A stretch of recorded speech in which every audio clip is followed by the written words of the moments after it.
Bismillahirrahmanirrahim. Assalamualaikum warahmatullahi wabarakatuh. Pemirsa yang budiman, kajian Kristologi kita selanjutnya adalah membahas ceramah Saifuddin Ibrahim dengan topik Tanyakan kepada ahli kitab. Lalu saya bertanya, kenapa di dalam Al-Quran Muhammad menyatakan surat Yunus ayat 94, di sana dikatakan wa in kunta fi syakkin mimma anzalna ilaika wa in kunta fi syakkin mimma anzalna ilaika fas'alil ladzina yaqra'una al-kitaba min qablik. Hei Muhammad, jika kamu ragu tentang apa yang kuturunkan kepadamu, yang kami turunkan kepada kamu, maka tanyakanlah kepada Bani Israel, kepada orang-orang yang telah diberi Alkitab. Ternyata saya buka Alkitab, tidak ada satupun yang merujuk kepada kedatangan Nabi Muhammad. Apalagi tentang nubuatan tentang Nabi Muhammad. Saifuddin Ibrahim ketika mengcounter Insan Mokoginta, dia mengutip firman Allah dalam Al-Quran, surah Yunus ayat 94, yang artinya, maka jika kamu ya Muhammad berada dalam keraguan-raguan tentang apa yang kami turunkan kepadamu, maka tanyakanlah kepada orang-orang yang membawa kitab sebelum kamu. Sesungguhnya telah datang kebenaran dari Tuhanmu, sebab itu janganlah sekali-kali kamu termasuk orang yang ragu-ragu. Pemirsa, Karen Armstrong dalam bukunya History of God di halaman 162 menjelaskan bagaimana Muhammad SAW shock ketika pertama kali menerima wahyu dari Allah. Karen Armstrong mengatakan, the terrifying experience seemed to have fallen upon him out of the blue and left him in the state of profound shock. In his anguish, he turned instinctively to his wife Khadijah. Crawling on his hands and knees, trembling violently, Muhammad flung himself into her lap. Cover me, he cried, begging her to shield him from the divine presence. When the fear had abated somewhat, Muhammad asked her whether he really had become Majnun. Khadijah suggested that they consult her cousin Waraka bin Naufal, now a Christian learned scripture. Waraka had no doubt at all. Muhammad had received a revelation from the God of Moses and the Prophet and had become the divine envoy to the Arabs. Jadi ini Pak Saifuddin, perhatikan baik-baik. Mengapa dia ragu-ragu Nabi Muhammad SAW dan kemana dia bertanya? Ini dijelaskan oleh Karen Armstrong dalam bukunya History of God. Pengalaman yang mengerikan nampak tiba-tiba terjadi pada diri Muhammad SAW dan menyebabkannya sangat syok. Dalam kesedihan yang mendalam, dia berniat segera menemui istrinya Khadijah. Merangkak meninggalkan gua dengan gemetar, Muhammad SAW datang ke pangkuan Khadijah. Selimuti saya, selimuti saya. Beliau memohon agar dilindungi dari kehadiran malaikat yang sangat mengerikan, luar biasa. Ketika sudah agak tenang, Muhammad SAW menanyai istrinya, jangan-jangan dia sudah menjadi gila. Khadijah mengatakan, oh tidak. Dan Khadijah menyarankan agar mereka bertanya kepada sepupunya Waraka bin Naufal, penganut Nasrani, pakar Alkitab. Waraka bin Naufal, pakar Alkitab. Apa yang terjadi? Waraka tanpa ragu-ragu menyatakan bahwa Muhammad SAW telah menerima wahyu dari Tuhannya Musa dan Tuhannya para nabi dan menjadi Rasul Allah untuk bangsa Arab. Ini pernyataan pakar Alkitab Waraka bin Naufal atas keraguan-raguan Nabi Muhammad, apa sesungguhnya yang telah terjadi pada diri beliau. Pemirsa, keraguan-raguan dan kebingungan yang terjadi pada diri Muhammad SAW dalam surah Yunus yang dibaca dengan lancar oleh Saifuddin Ibrahim tapi tidak dia mengerti adalah pengalaman mengerikan ketika beliau menerima wahyu pertama dari malaikat Jibril. Apakah ini wahyu atau bisikan jin? Karena apa? Pengalaman serupa dialami pula oleh para nabi Yahudi Namun Nabi Muhammad SAW tidak membayangkan bahwa wahyu Allah akan diturunkan kepada orang Arab, karena sepengetahuan beliau selama ini wahyu Allah selalu turun kepada umat Yahudi. Untuk itu, dengan penuh keraguan-raguan, Nabi Muhammad SAW dan istrinya Khadijah datang dan bertanya, menjelaskan pengalaman yang luar biasa ini kepada pakar Alkitab. Sekali lagi, pakar Alkitab Waraka bin Naufal, bukan kepada pakar keblinger seperti Saifuddin Ibrahim. Pemirsa, apa yang terjadi ketika Nabi Muhammad SAW menjelaskan pengalamannya kepada Waraka bin Naufal? Waraka bin Naufal sebagai pakar Alkitab, sebagaimana surat Yunus 10 ayat 94 di atas, memastikan, sekali lagi memastikan bahwa Muhammad SAW telah menerima wahyu dari Allah dan menjadi nabi atau rasul berdasarkan Alkitab yang dia pelajari, firman Allah yang dia pelajari. Karen Armstrong, penulis buku ini, yang mengakui kenabian dan kerasulan Muhammad SAW, menulis cerita ini berdasarkan ratusan buku referensi yang telah dibacanya tentang sejarah agama-agama di dunia serta riwayat hidup Nabi Muhammad SAW. Dengan pemahaman tentang Islam dan sejarah Rasulullah, pemirsa, Saifuddin Ibrahim, Karen Armstrong memutuskan untuk meninggalkan biara dan agama Kristen sekaligus. Karen Armstrong memutuskan untuk meninggalkan biara dan agama Kristen sekaligus. Sebaliknya pemirsa, Saifuddin Ibrahim berdasarkan satu-satunya buku dalam pelukannya, kumpulan Injil-Injil yang menurut A.N. Wilson dan Max E. Dimond adalah ajaran penyembah berhala untuk penyembah berhala di Romawi, membuat kesimpulan gegabah tanpa bukti bahwa tidak ada nabi dari bangsa Arab. Na'udzubillah min dzalik. Itulah orang yang tidak tahu apa-apa membuat pernyataan yang salah kaprah dan asal-asalan. Pemirsa, malah dalam bukunya Muhammad A Biography of the Prophet, Muhammad A Biography of the Prophet, tadi pernyataannya adalah dalam bukunya A History of God, yang mengatakan bahwa Waraka adalah pakar Alkitab, yang mengatakan bahwa Nabi Muhammad telah menerima wahyu dari Allah dan menjadi nabi. Sekarang dalam bukunya yang lain, Muhammad A Biography of the Prophet, Karen Armstrong mengutip janji pakar Alkitab Waraka bin Naufal yang siap menanggung segala risiko untuk melindungi Muhammad SAW dari gangguan musuh. Waraka warned him that this would not be easy for Muhammad. He was an old man and not likely to live long, he told Muhammad.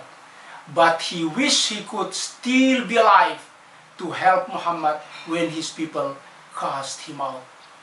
Muhammad was horrified to hear this. Apa kata Karen Armstrong? Waraka memperingati Nabi Muhammad SAW bahwa persoalan ini tidak mudah. Sekarang memang Waraka sudah tua dan mungkin tidak akan berumur panjang lagi. Oleh karena itu, dia menyampaikan kepada Nabi Muhammad SAW bahwa dia sangat ingin hidup dan bersama-sama dengan Nabi Muhammad SAW. Dan berjanji akan bersedia untuk membantu dan menolong Nabi Muhammad SAW dalam kesulitan menghadapi orang-orang yang membencinya. Mendengar pernyataan Waraka bin Naufal ini, Muhammad juga ngeri. Dengan berulang-ulang Saifuddin mengatakan bahwa tidak ada nabi dari bangsa Arab. Tetapi apabila Anda membaca seluruh rangkaian firman Tuhan dari Perjanjian Lama dan Perjanjian Baru, maka Anda akan berkesimpulan bahwa benarlah firman Tuhan itu hanya diturunkan kepada Bani Israel, bukan kepada Nabi Arab ataupun Nabi Muhammad. Saifuddin Ibrahim linglung dan tidak sadar bahwa Yesus sendiri telah menubuatkan bahwa kerajaan Allah akan diambil oleh Allah dari kenabian bangsa Yahudi dan diberikan kepada nabi dari bangsa lain atau non-Yahudi.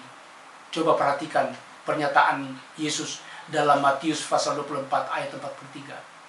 Sebab itu aku berkata kepadamu, wahai umatku Yahudi, bahwa kerajaan Allah akan diambil daripadamu dan diberikan kepada suatu bangsa yang menghasilkan buah dari kerajaan itu.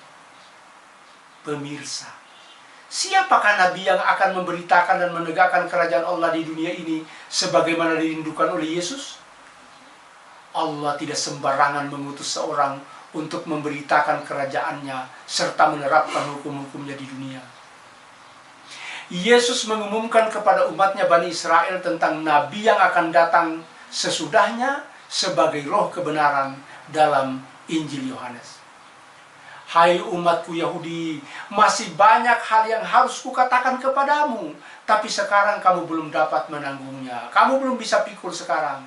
Tetapi apabila ia datang, yaitu roh kebenaran, ia akan memimpin kamu dalam seluruh kebenaran. Sebab ia tidak berkata dari dirinya sendiri, tetapi segala sesuatu yang didengarnya, itu yang akan dikatakannya. Dan dia akan memberitakan kepadamu hal-hal yang akan datang. Ia akan memuliakan aku, sebab ia akan memberitakan kepadamu apa yang diterimanya daripadaku. Yohanes pasal 16 ayat 12-14. Ayat Alkitab ini yang saya baru baca ini dikomentari oleh Edward Gibbon. Edward Gibbon, pakar sejarah dunia, dalam bukunya The Decline and Fall of the Roman Empire di halaman 656. Apa kata Edward Gibbon? The piety of Moses and of Christ rejoice in the assurance of the future prophet more illustrious than themselves. The evangelic promise of the Paraclete or Holy Ghost or Spirit of Truth was prefigured in the name and accomplished in the person of Muhammad, the greatest and the last of the apostle of God. Apa katanya? Kesalehan Moses dan Yesus terjelma dalam kepastian Nabi yang akan datang. Seperti Yohanes 16 pasal 2, ayat 12-14. Yang lebih hebat dari mereka, yang dinubuatkan sebagai penghibur, atau Roh Kudus, atau Roh kebenaran, yang namanya, sekali lagi, yang namanya sudah disebutkan dan hadir sempurna dalam diri Muhammad sallallahu alaihi wasallam, Rasul Allah. Sekali lagi, Rasul Allah yang terbesar dan terakhir, kata Edward Gibbon, sejarawan non-muslim, sejarawan terbesar. Kasihan Saifuddin Ibrahim, Anda benar-benar tidak tahu malu. Saya melihat Anda dengan sengit menyerang Nabi Muhammad SAW. Karena apa? Karena Anda kurang membaca. Yang Anda pelototin satu-satunya hanya Injil yang selalu Anda bawa-bawa dan peluk erat-erat. Injil penyembah berhala. Haleluya. Titik, kata Pak Saifuddin Ibrahim. Pak Saifuddin, bagaimana orang percaya bahwa Anda guru besar Al-Quran, sementara setiap kali Anda membaca ayat, Anda salah mengerti dan salah tafsir, salah kaprah? Saifuddin Ibrahim, tahukah Anda apa risiko dari perbuatan tercela yang Anda lakukan ini? Perbuatan ini ditegur oleh Edward Gibbon. Apa kata Edward Gibbon dalam bukunya The Decline and Fall of the Roman Empire? 6 legislators of transcendent brightness have announced to the mankind the 6 successive of various rights, but of one immutable religion. One immutable religion. 6 legislators. The authority and station of Adam, Noah, Abraham, Moses, Christ, and Muhammad rise in just graduation above each other. Pak Saifuddin, but whosoever hates or rejects any of the prophets is numbered with the infidels. Numbered with the infidels. 6 pembawa syariat yang mencerahkan telah mengumumkan kepada manusia 6 kumpulan wahyu yang berturut-turut dengan bacaan yang berbeda. Tetapi Pak Saifuddin, hanya satu agama. Buku-buku mereka dengan bacaan berbeda, tetapi hanya satu agama yang tidak tergoyahkan, Islam. Otoritas dan kedudukan Adam, Nuh, Ibrahim, Musa, Yesus, dan Muhammad SAW datang silih berganti. Pak Saifuddin, tetapi barang siapa yang membenci dan menolak salah seorang dari para nabi ini akan tergolong sebagai orang kafir. Saya ulang pernyataan Edward Gibbon, tetapi barang siapa yang membenci dan menolak salah seorang dari para nabi ini seperti kelakuannya Saifuddin Ibrahim, dia akan tergolong orang kafir. Saifuddin Ibrahim orang kafir, kata Edward Gibbon. Jadi pemirsa, menurut sejarawan dunia Edward Gibbon, Saifuddin Ibrahim yang membenci dan menolak kenabian Muhammad SAW tergolong orang kafir, laknatullah. Oleh karena itu, Pak Saifuddin, saya tidak ingin gagah-gagahan untuk menantang Anda. Saya melakukan ini, Pak Saifuddin, semata-mata tulus untuk mencerahkan umat agar mengetahui dengan jelas dan tidak terjerumus dalam kesesatan dan kekafiran seperti Anda, Saifuddin Ibrahim.